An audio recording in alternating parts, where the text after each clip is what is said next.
I have to tell you, this show, HILF, has it all, doesn't it? First, we talk about 18th century London, and we're talking about the Elephant Man. We go right to blowjobs. You don't know what's going to happen next. You don't know, but I have looked at the Elephant Man's penis, and like you said earlier, you're correct. It's a perfect appendage. It's fine. perfect. Yeah. History, I'd like to follow me down the rabbit hole. History, I'd like to, frankly, I want to know. Hello, and welcome to HILF.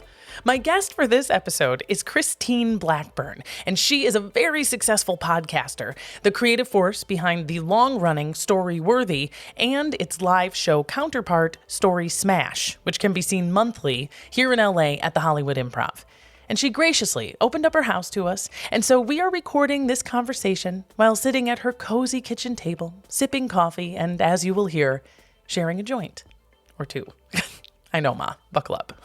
Now, the HILF subject that Christine assigned me is freaks, and I dive in with stories from some of the most famous so-called freaks of all time, like Joseph Merrick, the Elephant Man, and the showmen who profited from them, like P.T. Barnum and Tom Norman. So, step right up, my friends, for the bearded lady, giants, pinheads, camel girl, and a lot of unexpected twists and turns along the way. This is HILF. History, I'd like to fuck with Dawn Brody. I'm Dawn Brody. Let's get started. Oh, Christine Blackburn, thank you for having me in your home. I'm overlooking like this beautiful athletic field next to a school. You have given me coffee. We shared a joint. You're holding a cat. I feel like no two women have been more prepared to record a podcast. That's right. In the history of podcasts. I want to introduce my guest, Christine Blackburn. First of all, she is the host of the fantastic podcast, Story Worthy, in the 700s of episodes. What's the most recent number you've recorded? 725. 725. How many years does that represent? It'll be 12 in July. Did I ever tell you my favorite kind of weed? No. It's OPP. Have you heard of that? You know me. Other people's pot. Have you heard that? Oh, man. I'm sure I have. Here's the problem. I think everyone's heard that 30 times, but you always hear it in a state where you're just going to forget it. You know, you hear that joke somewhere in the fishbowl. That's right. It was cute. I gave you a little joint. I know. That's what I'm a little bit, like I said, when you smoke OPP, you do get a different buzz. I'm a little buzzed because, I wasn't used to that strain. I remember quite well just buying weed. Yeah. And you didn't ask. You kind of looked at it, and it was either brown and seedy. Yeah. Or it wasn't, and it didn't really matter because you were going to take it anyway. So you have the podcast Story Worthy, which has been going for 12 years. You sit down with amazing people like Dawn Brody, in fact, that's a right. previous guest on That's Story right. Worthy.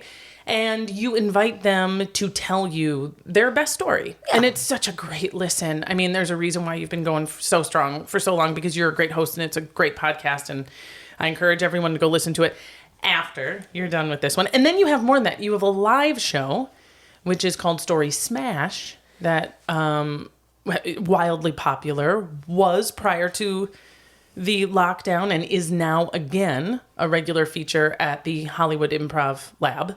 Yeah, I felt so lucky to come back because, you just never know. You guys can head over to storysmashshow.com and you'll see all about it. Well, we are going to commence fucking our history. Yeah.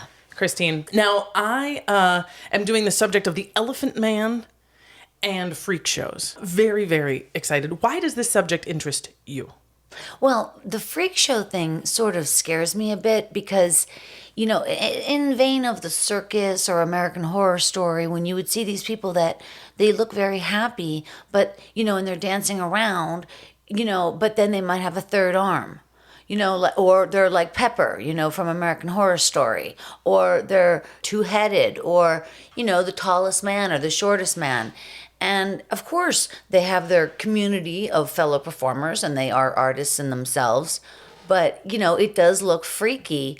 So I'm fascinated by people that can have a third arm or a second head and be like, well, this is my lot in life.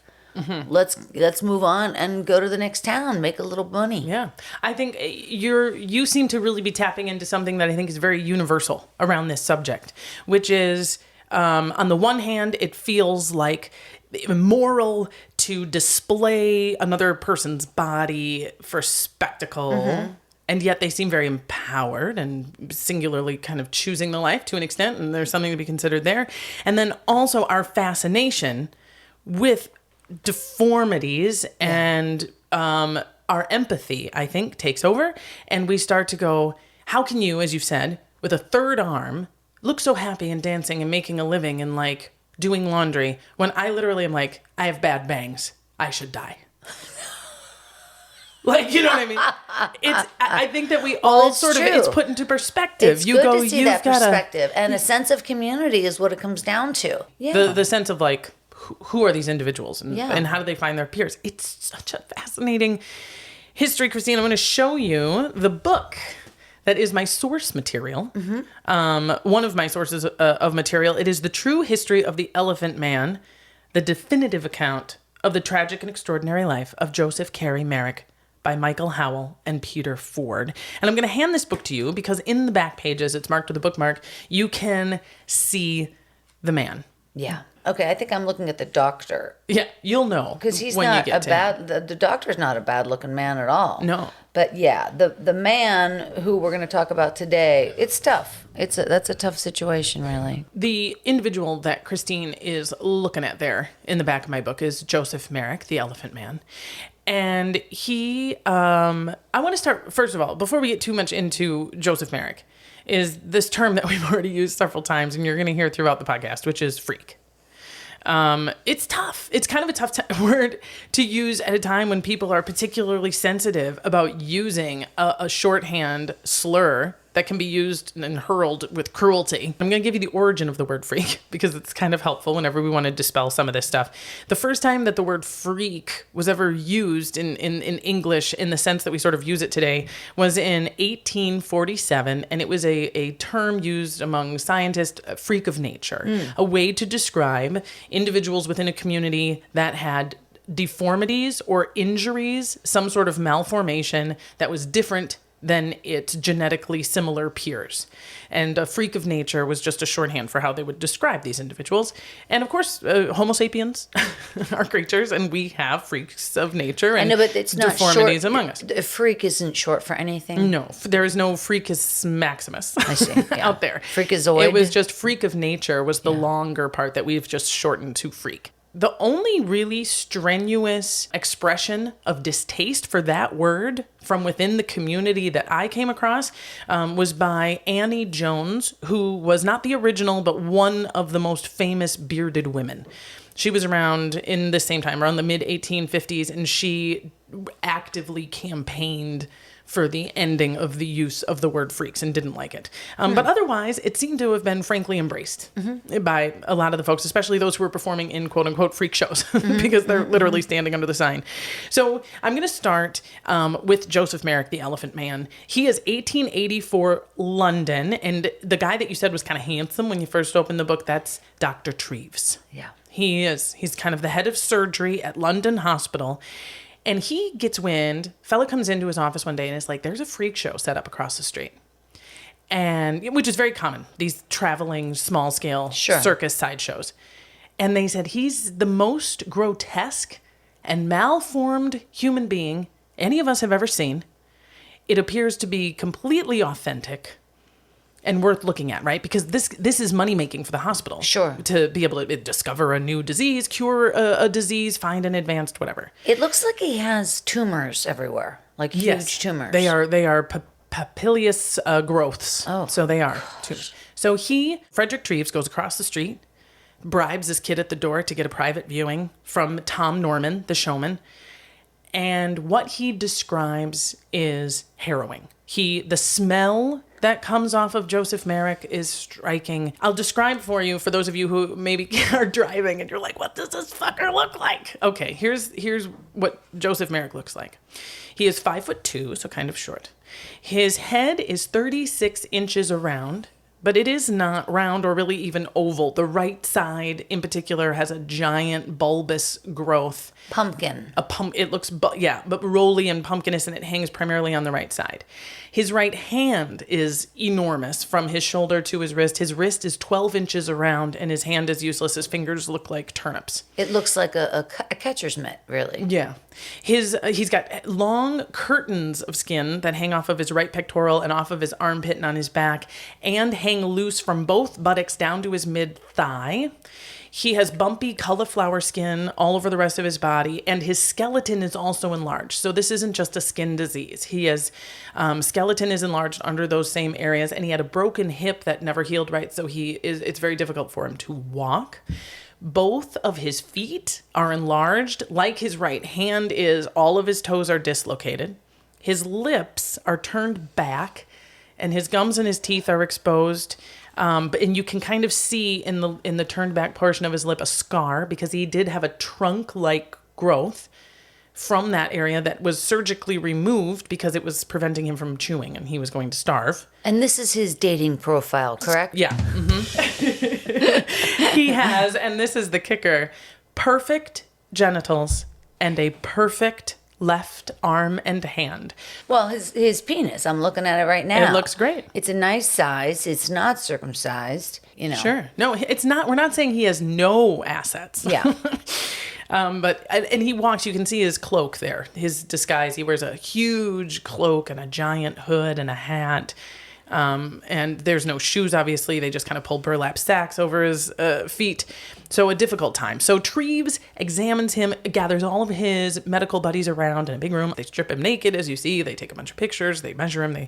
All these things. And then at the end of the examination, he is returned to Tom Norman at the freak show. And Treeves recalls and wrote in his diary that this individual, he presumed, was developmentally delayed, completely mute, and an imbecile. Wow. He was not. In fact, within 2 years, the Elephant Man, Joseph Merrick, was the toast of London. The most high-profile individuals of the city, the leading actress of the stage, Mrs. Kendall, royalty, the Prince and the Princess of Wales, not only sit down, spend time with him, they send him presents and signed cards and repeated visits and admiring letters and admiring journal entries. He impressed everybody he met. He was a remarkable body and a remarkable mind. And the two combined with his gentleness and his kindness, his optimism has been striking people forever. His life was made into a Broadway play in 1977. David Bowie starred as Joseph Merrick, the Elephant Man. Wow. And the movie from the 1980s, do you remember the movie? No, I don't. Black and white. John Hurt played the Elephant Man. Anthony Hopkins plays Frederick Treeves. I can picture the tableau, is what I can picture. It's directed by David Lynch, and get this, produced by Mel Brooks. Wow. But he took his name off of everything because he didn't want anyone to think it was a comedy. We're going to come back. We're going to learn more about the Elephant Man in a minute. But I have a question for you, Christine. Do you think freak shows are good or bad? Well, I think it's more nuanced than that. I mean, I think there's bad parts, but there's also, like I said before, I mean, if this is what these guys, how they want to make money, I mean, look at people who tattoo themselves, beyond recognition, their entire heads, their faces, everything, you can't recognize them. Like, I kind of think that looks freaky. I wouldn't call the person a freak. Right. It is one of those words that it depends entirely on who is using it and how. Because a lot of people are like, oh, I'm a total soccer freak. Sure. No, I know so what you mean. So you see, like, oh, well, it depends. Like, yeah, are you using it cruelty? Because you mentioned the people who are tattooed head to toe. Yeah. A lot of those individuals display themselves in modern day freak shows. Mm-hmm. They stand under the sign, whether they feel any objection to it or not. And we'll talk some about modern and people with freak show performers. piercings and all sorts of things. Do you know what I think is really almost a better comparison? Is when we're talking about sex workers and child labor. And with child labor, I mean athletes and artists And we have a similar conversation that I think we're having with sex workers and quote unquote freak shows. Yeah. Because I feel like what we're really wondering is how emancipated are they?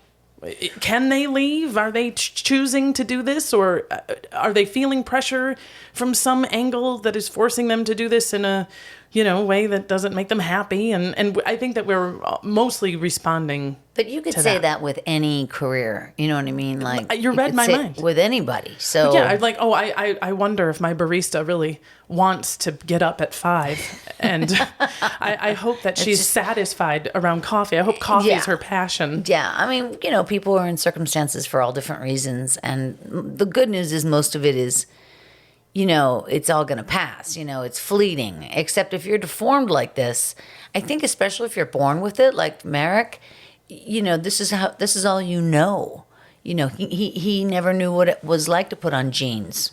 Not true, actually. He was born without any signs of this condition. Tell me. He was 5 when it started to really show itself. Really? And his mother and his family were free of the condition. And so there was a point in which he was cognitively aware that this was happening and that he was going to be different than everyone else. And it continued to progress and get worse and worse and worse every day throughout his life. And when are we going to talk about when did he die and all that? Oh, we'll get to that. Okay. Girl. We'll get to that, girl. Okay. He's still alive. Oh, no, I'm just kidding. He's not. Oh, I'm just kidding. Idiot. I just wanted to give a little Hate optimism. when I do that. But your point is I think well made, which is how is he supposed to take care of himself? Right. Right. So if anyone's going to say, what are you doing in this freak show, young man? It's like, give me an alternative. And that's kind of what I say, is if you're trying to figure out if this marginalized person's employment is empowerment or exploitation, then I think you just need to look at what is their alternative. Mm-hmm. What else could they be doing? And then it's twofold, though. Is there another thing that they can be where they're safe and well taken care of? And then if there is, we got to be cool with them choosing to do this freely. Yeah. Because like when it comes to sex work, we're totally like, some girls got to just, you got to pay your mortgage and you've got to take care of your kids. And this noble, mother is usually the one that we picture when we're like, you got to give a blowjob to live. It happens. But because there's like social services and homeless shelters, when a woman chooses to give a blowjob to make money, it's like, you slut. Yeah. Like we need to simultaneously be like, some people do choose to do it, and I'm also okay. I have to tell you, this show HILF has it all, doesn't it? First we talk about 18th century London, and we're talking about the Elephant Man. We go right to blowjobs. You don't know what's going to happen next. You don't know, but I have looked at the Elephant Man's penis, and like you said earlier, you're correct. It's a perfect appendage. It's fine. Perfect. Yeah. And it's in a slight cruel twist of fate, they gave him a perfect genitals and a perfect left arm. Yeah, that left arm is good looking. Like, couldn't you have given him his right arm and perfect genitals and like thrown the guy a bone? This is back in London. This is before. It's probably before radio, right? Before radio, before television. We're talking, and this is what else is interesting about that, is it's the Victorian era. So their options were very limited. You are so right They about didn't that. know about anybody else in the world that had this. Well, there was no communication like now. And not only very limited technology and very limited communication, as you point out, it is also a very pristine time. Victorian. I mean, you put the wrong fucking flower on the wrong color skirt and you're exiled. Do you know what I mean? Yeah. You hold your fan above your shoulder for too many seconds and the queen is like, get out of my face.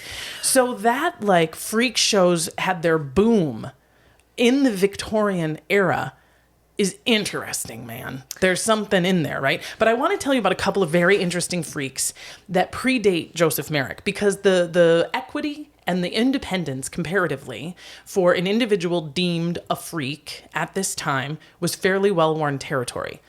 You could make money and travel and have a fairly good go of it if you could get into one of these high-end shows. P.T. Barnum and Tom Norman are some of the biggest names, and that would be a pretty sweet gig. Let me tell you about two of my favorite freaks who make good, okay? 1720s.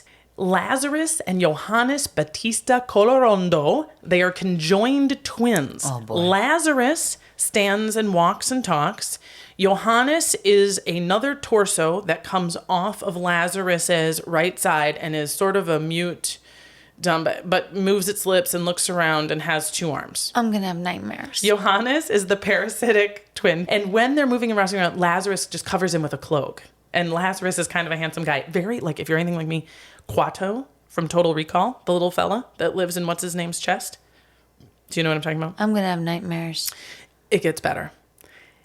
Lazarus, the standing up, walking around one, commits a murder. Oh, Jesus. Is charged and sentenced to execution, gets out of it by telling the court, you can't kill me, man. You'll kill my innocent twin brother. He had nothing to do with it. So they let him go. And Lazarus and Joannes Baptista Colloredo disappear. Could Lazarus speak? Yes. Wow. Oh, you mean Joannes was the appendage? Oh, the appendage. The appendage could not speak. The appendage could not speak. He just looked around. So he couldn't defend himself. No. So I wonder if he could show emotion, or like when he'd be like looking at the judge like, yeah, because look at me. It sounds like not really, but was present and humanoid enough to... I wish we had courtroom cameras then. I know. At least a good sketch artist, girl. All right, here's the second one. This is another freak made good. 1720s. This guy's name is Matthew Buckinger. He was born with no hands, no feet. He is 2 feet 5 inches tall. Oh. And he is known for his micograhy, just little drawings, tiny, itty bitty, tiny illustrations. He is married, buckle up. He gets married 4 times, has at least 14 children. Wow. By 8 different women. And he would sing and dance and play instruments for kings, queens, and other aristocrats. Okay, let's see his penis. I mean, what has he got? What is happening? He's got 14 children worth. I know, but I mean, what was attractive about him? He's 2'1". I think this is something we really need to explore. Well, think about it. I mean, if it's at all, I think it's a number of things. I think it's fascinating. He's probably a really great listener.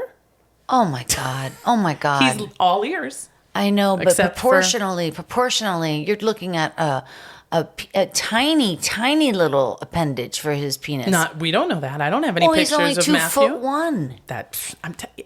But proportionally, if it was like a 6-incher, he would be like a tripod.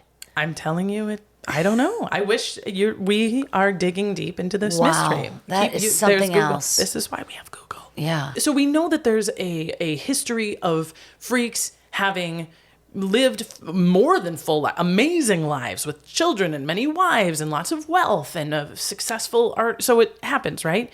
And here is Joseph Merrick's alternative, okay? He was born, as I said, without any signs of this disease. His mother is very kind, takes very good care of him, dies. His dad remarries a classic wicked stepmother. This bitch, she's got her own kids, and she just, straight from the gate, treats Joseph like shit. Wow. She says he has to go get a job. She doesn't care what, but she won't feed him unless he brings in money.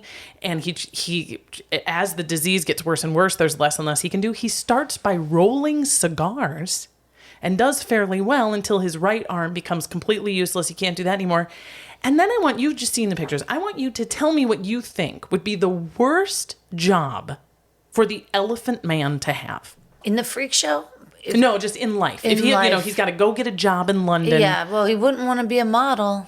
No, he is told to be a door-to-door salesman. Oh, no. His dad goes and gets him a hawker's license, and he's expected to go door to door. And scare people to death. And sell people things. Yeah. And of course, it doesn't go well. And often the women who are the ones greeting him are screaming, and it just gets worse and worse. And if you disguise yourself, please, that's even worse. And so quickly, he literally can't do anything. He can contribute nothing. And his stepmother tells him he's got to go. He runs away. His father goes and gets him and brings him back a couple times, and then finally just stops. So he turns himself in, Christine, at a workhouse. Mm-hmm. Do you know the workhouses, the poorhouses of London? Notorious. Nobody speaks of these nicely. They were designed to be just slightly better than dying cold in poverty on the street. Oh my God. But not so good that you'd ever want to go there if your life didn't depend on it. Did they house you? They did. Yeah. So if you went, They took everything of value that you had, and you were expected to work as much as you could. And for that, you were given shelter and sustainable food. Right. And he turned himself in there. Oh, and it's very interesting when you do this. It's such a fascinating process. You would present yourself to the guard. There'd be one guard working. And this individual guard was in charge of looking at you and evaluating your situation and deciding if you were destitute enough to come in. And the cruelty and angel nature of that job, right. the sickle that individual held, right. both to reap and to save, yeah. is just a story in and of itself. Right. But there were consequences. If you as a guard turned someone away that then later died, you would be charged with manslaughter. Oh, God. So it was amazing. And they couldn't take everybody. And they can't take everybody. So Joseph Merrick is admitted because he can't work.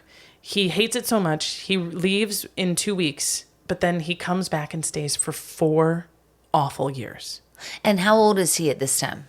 He's like 19, 20. Okay. And when his mother died, was he just 2 or 3 or something? He was like 7, 8. He was older. He was old enough. He has a lot of memories of her. She had witnessed. Yeah, his disease had started and she was helping. She had witnessed, a lot of it. And she sheltered him. Yeah. She took care of him.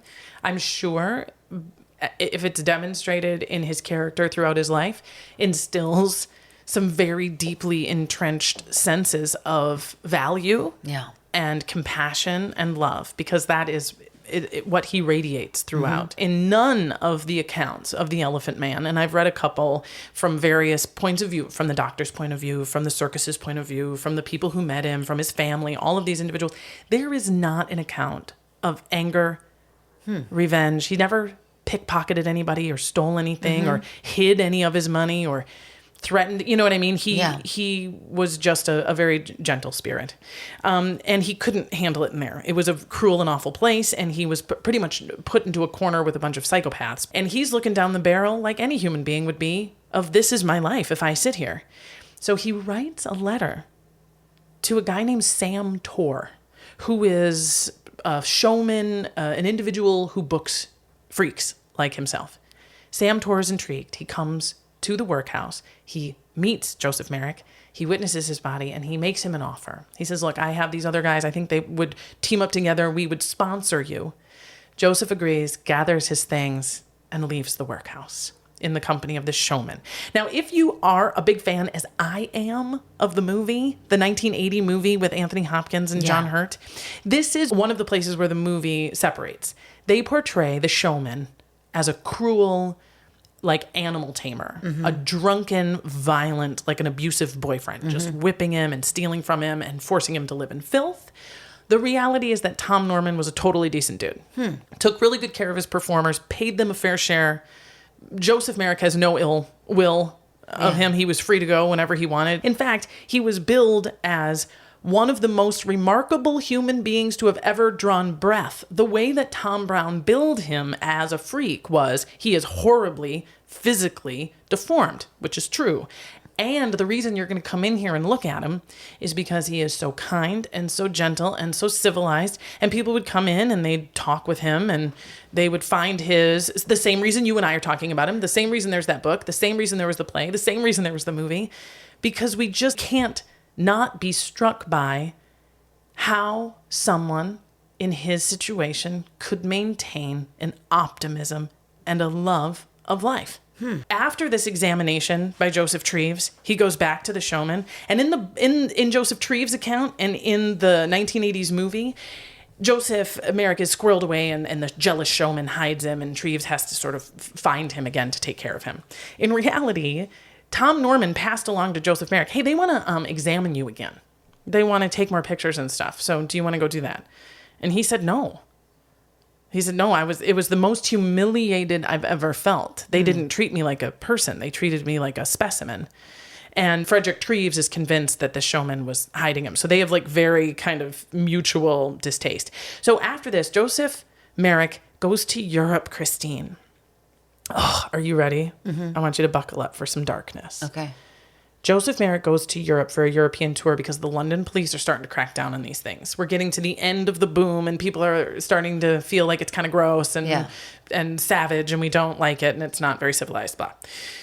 So he goes to Europe to try his hand there with a guy named Mr. Ferrari. That's the only thing we know about him is his name is Mr. Ferrari. They have a disastrous time in Europe. There's the same thing. The police are pushing him off the street and they're not letting him stay and they're not making a lot of money. And all of a sudden, Mr. Ferrari takes everything of value. Oh, no. Steals everything Joseph has. And he has a fair savings, like a better savings than people who are working around him. And he leaves him abandoned, broke, totally alone in Brussels. Wow. I mean, just imagine you are in the Elephant Man's body. You have no money. So You don't speak the language. Took the money and took his things like in the night, and he woke up. He woke up. He had nothing. And realized, oh my God. Everything's gone. What am I going to do? So what did he do? He suffered and suffered until he got home. He was able to pawn some things that he had apparently maybe he had them on his body. He never, however, left a small portrait of his mother. He carried a small portrait of his mother all the time, and he had that forever until he died. He gets passage. He finally gets enough of his money together to get passage on a boat, and they won't let him on board. And he's already bought his ticket, and the boat leaves. They won't let him on, and he's stuck again. He has to try to start over with money because he's a scary, humpy, stinky. Yeah. Mute, intelligent. No, they're like, this is leprosy. People are afraid it's a contagious thing, whatever.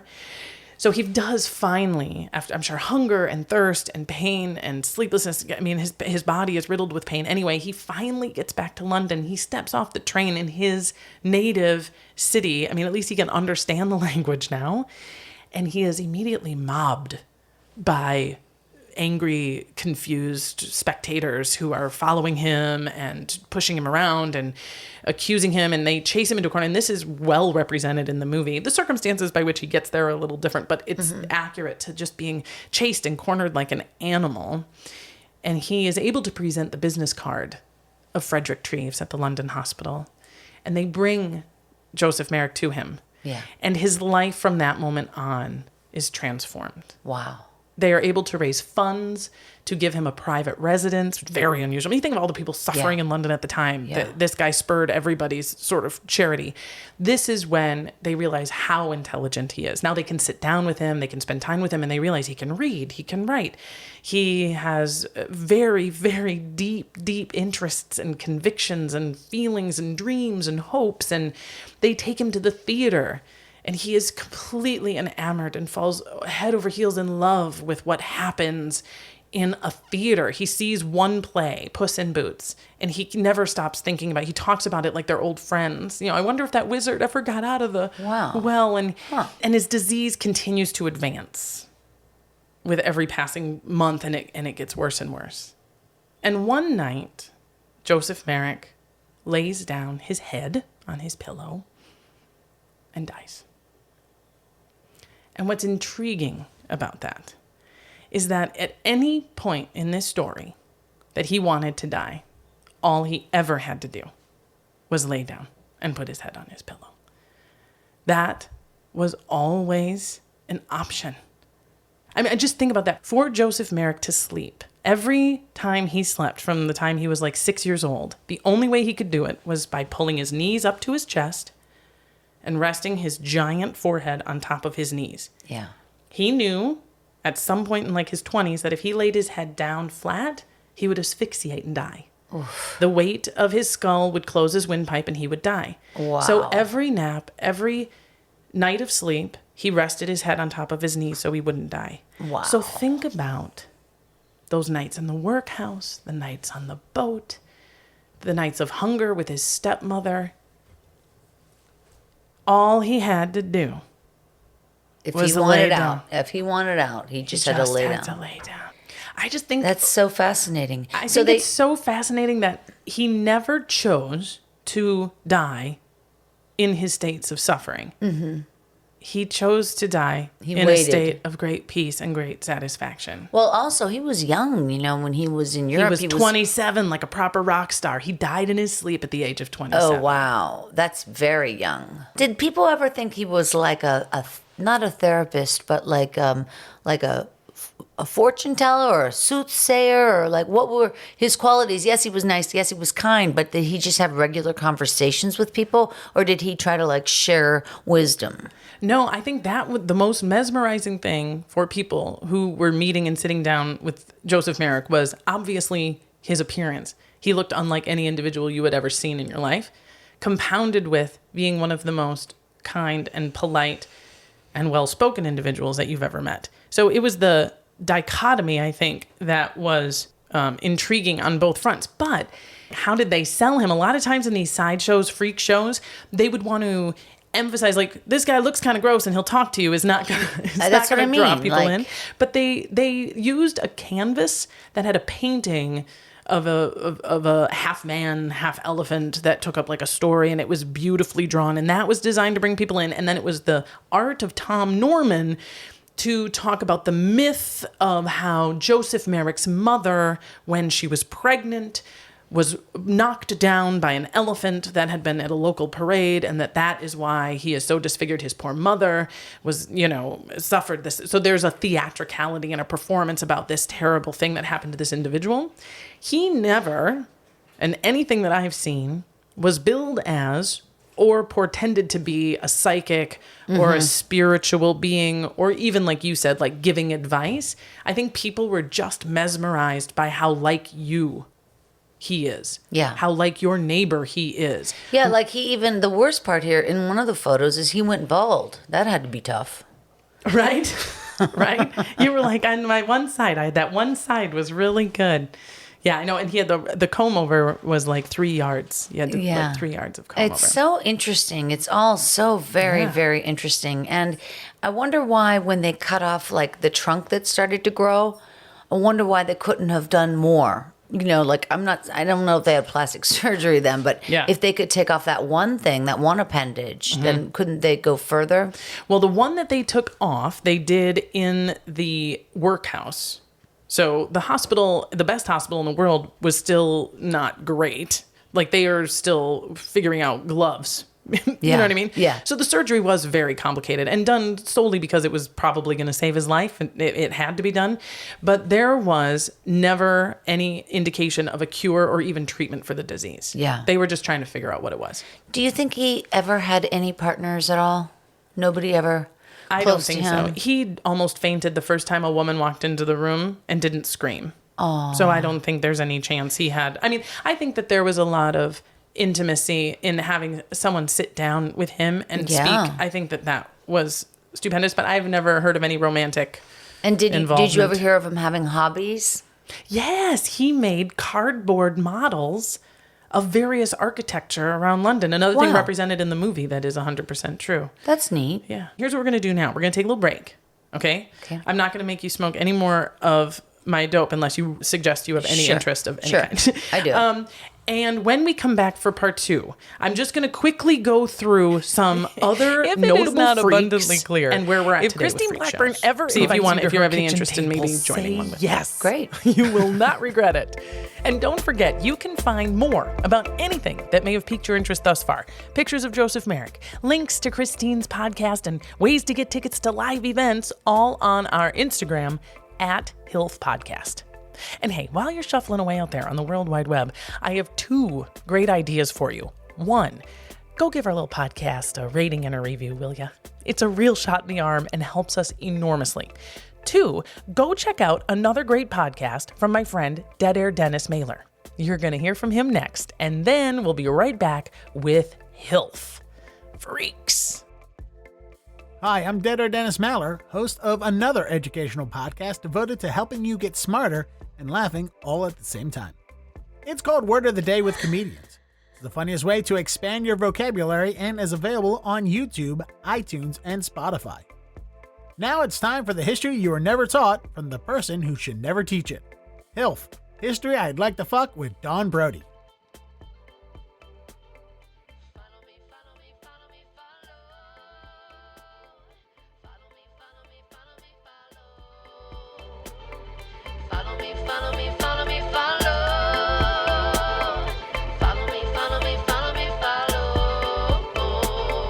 this time the OPP was your weed. We are back, and we have talked about the freak that is the Elephant Man, Joseph Merrick, and we talked about some of his predecessors who had made good. And now we're going to talk about some of our modern day freaks, which some of you might know. You mentioned American Horror Story Season 4.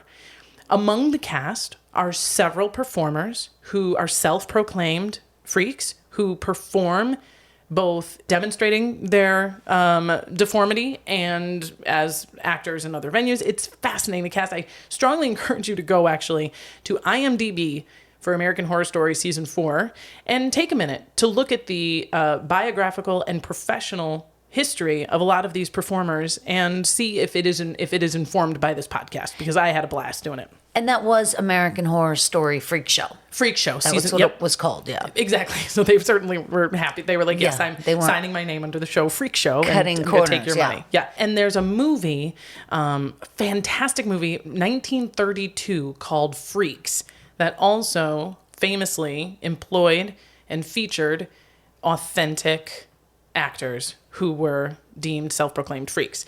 The Human Torso, Pinheads, a lot of little people, giants, and the movie is beautiful and fantastic and inspired a similar conversation that they had around the Elephant Man that we're having now, which is those poor people. I can't believe they put those poor people in that movie. Wait, was that a documentary? No, it's a fiction. It's great. It's about these circus performers and sideshow performers and their jealousies and their love affairs, and it's fun. Just like regular life. Exactly. And that really is always, they're just like us. They are. I mean, what is the show? Little People, Big Problems?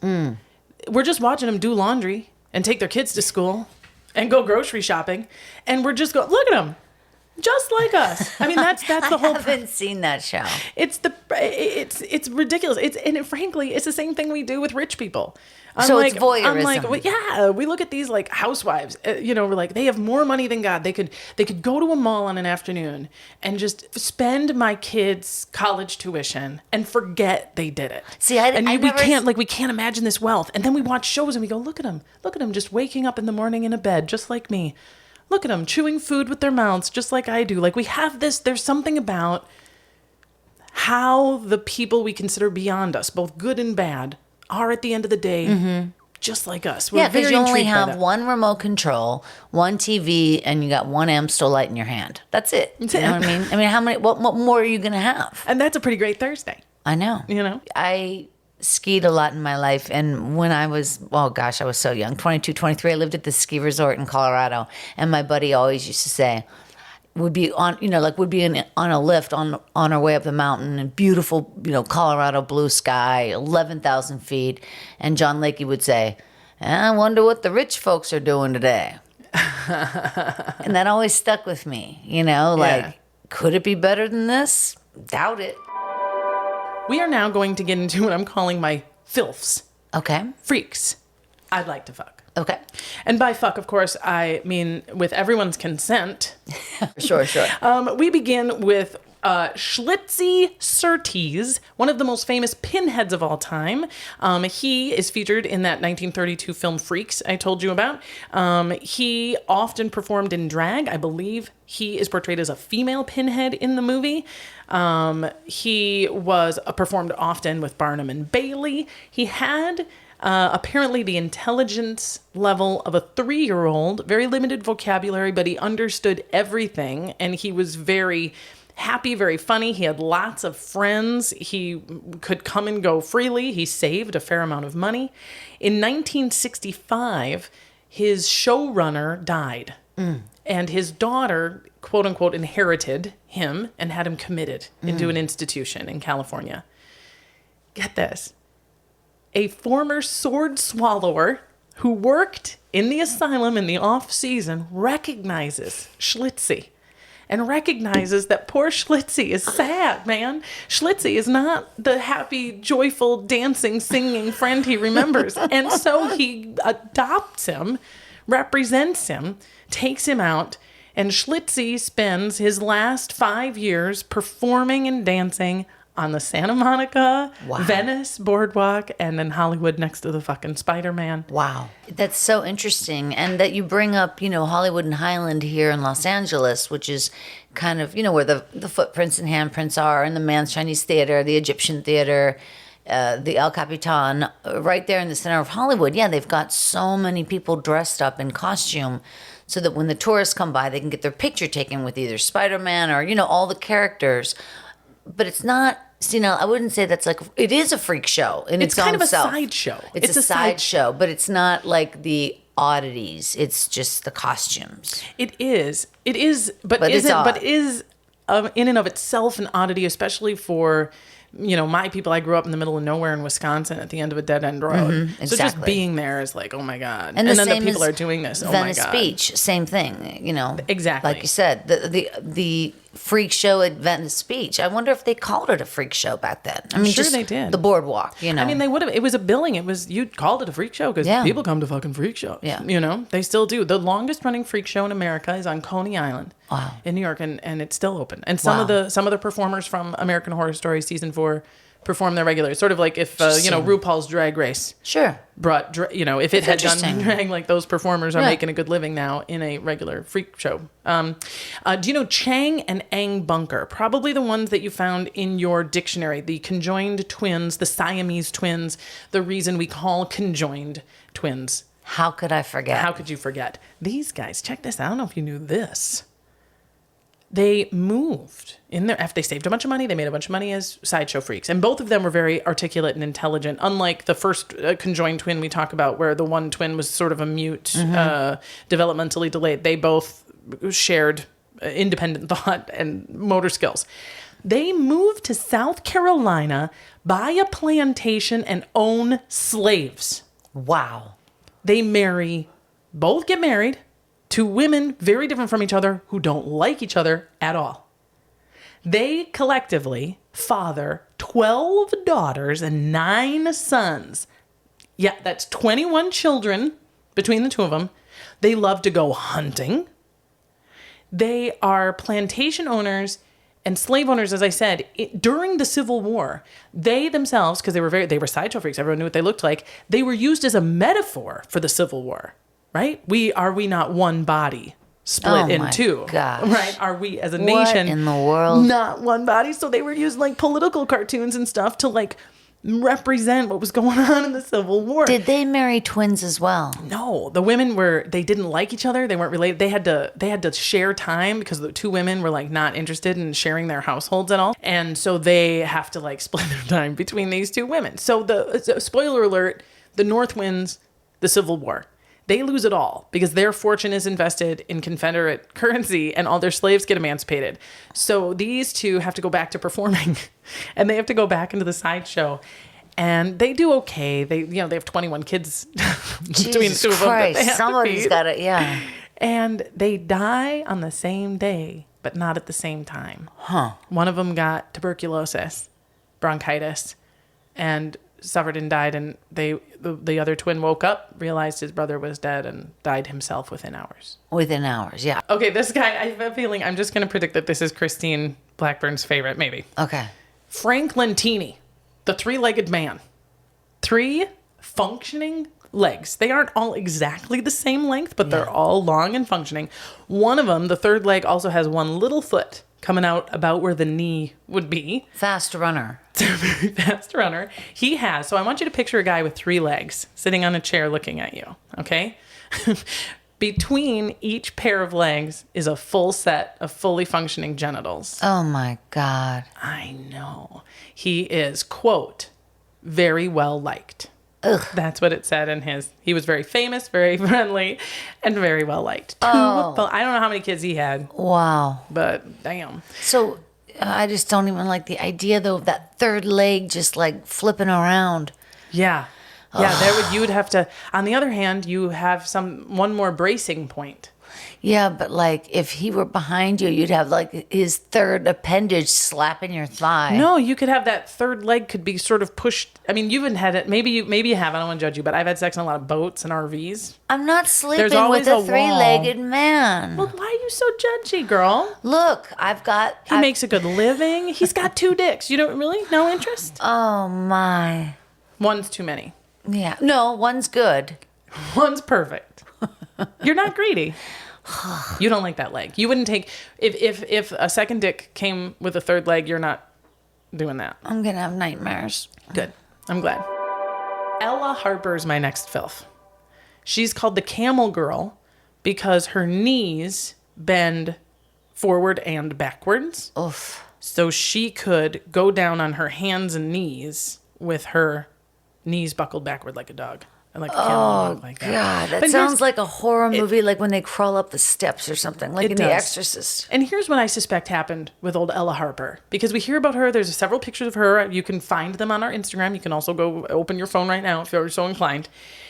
You can imagine, I just described it to my friend Christine, and she went, ugh, right? Because gross. And I don't care how much money you're making. No individual can be themselves doing their thing and have an individual or crowd of people repeatedly go, ugh, and like feel good about that. You know what I mean? Even if you're making money. And So be here's hard. what Ella Harper did. Probably what I like to think I would do in a similar situation. Girl made her money. Okay. And not only do you people pay to come see it, but then you also make these pitch cards, these like index card side thing, have a picture of you on them and a description of who you are and where you're from. Maybe it's a postcard. It's a souvenir. People buy those. Your merch. Yeah. You Your are merch. familiar with merch. So they would make their money selling merch. And one of the things she wrote on her cards that was in her description was, I'm 16. I'm saving money to go to school. Once I'm going to school, I'm done with this. And God bless her. She apparently makes her money because when she turned 17, she changed her name. She leaves the circuit. Wow. She does not show people her inverted knees. Good for or her. she does it at college parties like the rest of us do She with our probably weird became stuff. a cheerleader, She probably did. or gymnast. I'm sure she did something athletic. Yeah. I would imagine that involved jumping. My next filth is Annie Jones. I mentioned her briefly at the top. She's the only individual that objected actively to the term freak. She would correct people when they said it. She didn't like it. She was in the circus as a sideshow act. At 9 months old, she was covered in hair. She was very, very hairy from birth. Her parents, though, got basically their mortgage paid by P.T. Barnum to have her displayed and named all sorts of various things that he said was her condition. And she traveled and made tons of money, and that was her job. She was apparently, though, kidnapped when she was like 4, disappears, snatched in the night. They track her down. They find her. She's being displayed at a church fair as like the results of sin. Too much masturbation or sex with the devil or whatever will lead to. Oh, God. And they bring her back. And this guy's like, it's my kid. It's my kid. He keeps saying, it's my kid. So they go to court. And as soon as she sees her parents, she runs to them. And the judge is like, oh, my God. This case is over. Can you believe it? Insane. The last freak that I am going to share with you, Christine, is Prince Randian, the living torso. If you have seen the 1932 movie Freaks, you will remember Prince Randian. He was born with no arms and no legs, and he could roll a cigarette. He could play virtually any musical instrument you could find. He spoke 5 languages. Wow. He had 5 kids, and he was brought to the circus by P.T. Barnum with his wife, who was called Princess Sarah, and she took care of him, and he made a fortune and traveled the world and died a very, very old man. And I mentioned, we have our freaks today. The American Horror Story has shown him, the Coney Island Freak Show. If you live in the area, go check it out. And other freak shows like The Bachelor is one of my favorite modern freak shows. Just watching these people devour some guy and It's true. completely degrade themselves in ways that defy the way we court and the way we mate and the way that we do anything. Yeah, that's true. So here's my last question before we go. If you had to find your act in a sideshow, freak show, sideshow, what would your sideshow act be? It's so fast and so easy for me. I can stand on my head for as long as you'd like. That's such a big statement. I could just live on my head. You give good head? No. Would you say that I'm the saying, head- no, I'm serious. Like in terms of like flexibility and yoga, that kind of thing. So you're standing talking on a your head. tripod position. Your hands are Yeah. down, your head is down, your Yeah. legs are in the air. And you can hang out there. And when A you wall. think about the tripod position, you have to admit it's 3 positions touching the ground rather than just your 2 feet. So really, a headstand should be easier. It should. Thank And you. you are telling us, in some instances, it is. Are you leaning against a wall in No, this scenario? no. I can just do Amazing. headstands. So Yeah. here's how I'd set if I was your show person, your Okay. showman. I was selling you. I'd be like, the upside down woman, and I'd build you a little set that Yeah. made you look a little bit bigger than you normally are, and I'd have a clock going Yeah. to indicate how long you'd been on your head. Yeah. And then you could chat with the audience, and you could like go over there and like make yourself a cup of tea. Yeah. And then Everything on my drink it head. upside down. That would draw a big crowd. Upsy downsy world. Oof. All right. What Well, would you do? I can tie a cherry stem into a knot. You know, I've seen in my that. tongue. I've seen you do that. I can vouch for that right now. You are good, man. You can could just do do that. that all day, and you could sell them, even if it's only a penny a piece. Yeah. You'd flip and you could do 1,000 a day. How much is that? $10? I don't know. I mean, I guess that'd have to be trial tested because Yeah, I might absolutely. I might experience some sort of joint pain or jaw pain that Well, would take me you out of the do game. some good tongue work. I'll say that. Everyone's going to go listen to your podcast. If they live in the area or are visiting the area, they're going to look you up. They're going to come see not only the live show of Story Smash, but don't you have another live show starting? I have a lot of different things going on. How do we find you? We go to your Storyworthypodcast.com. That's the mother load. where it all lives. Storyworthypodcast.com and on all social media at Storyworthy. Well, I'm going there right now. My friend Christine Blackburn, thank you.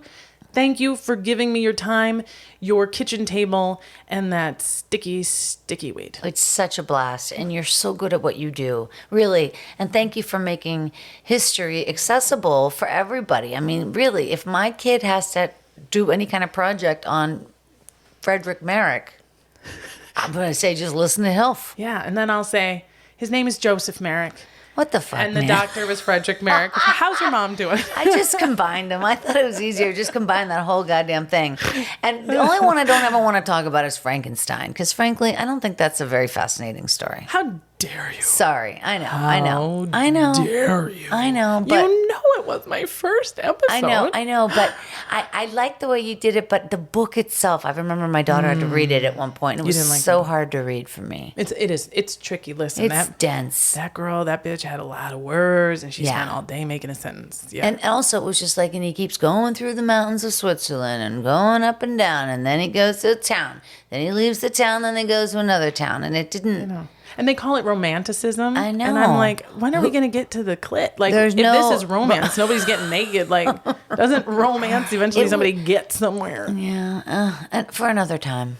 Well, I'll do a time with you anytime. This was It fascinating. was fantastic. A Thank you huge so thanks much. once And again also to my Thank guest, you. Christine Blackburn. Please do yourself a favor and follow her and see her live whenever you can. And speaking of live, tickets are on sale right now for the HILF live recording, which is happening May 26th in Glendale, California. Watch our social pages for big announcements every week leading up to the show and get your tickets while you can. In the meantime, we'll see you back here for our next episode, Colonial Cocktails. I'm joined by Rashid Green, a bartender here in LA who, like all of us during COVID, had to go barless for a while, and along with his wife, started the popular social channel, The Barless Tender. And he's going to make me some of his favorite colonial era cocktails while I regale him with stories of our drunken founding fathers. I know, right? Don't miss it. Until then, this has been HILF, History I'd Like to Fuck with Dawn Brody. I'm Dawn Brody, reminding you that history is a party and everybody's coming. And now, another quick word from my friend, Dead Air Dennis Mahler. If you enjoy both education and laughter, check out my podcast, Word of the Day with Comedians. Each weekday, a comedian and myself pick a word and try to make the most absurd sentence we can using that word in context. It's the funniest way to expand your vocabulary.